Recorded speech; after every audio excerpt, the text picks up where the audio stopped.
পরোটা খেতে ইচ্ছা করছে, আবার হেলদিও চাই। চলুন হেলদি পরোটা কী করে বানালাম আপনাদের সাথে শেয়ার করে নিচ্ছি।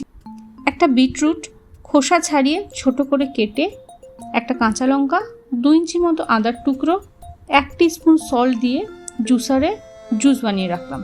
এবার পরিমাণ মতন আটা অথবা ময়দা নিয়ে তাতে একটু কালো জিরে, জোয়ান, লবণ ও সাদা তেল দিয়ে ভালো করে ময়ম দিয়ে নিতে হবে, যেমন লুচি বা পরোটার জন্য আমরা করে থাকি।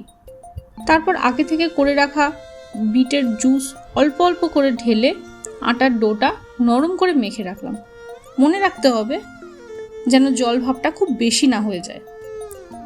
ডোটার উপর থেকে সাদা তেল দিয়ে একটু 10 থেকে 15 মিনিট রেস্ট করতে দিলাম, তাতে আরও নরম হয়ে উঠবে। 15 মিনিট পর যেমন আমরা পরোটা করি তেমনই লেচি করে পছন্দ মতন শেপে বেলে নিলাম। তাওয়া গরম করে হালকা তেল দিয়ে ভেজে নিলেই রেডি হেলদি টেস্টি বিটরুট পরোটা। দেখতেও কিন্তু খুব আকর্ষণীয়। যে কোনো তরকারির সাথে গরম গরম সার্ভ করুন।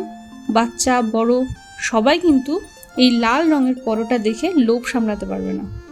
আপনারাও ট্রাই করে বলুন কেমন লাগলো আজকের রেসিপিটা।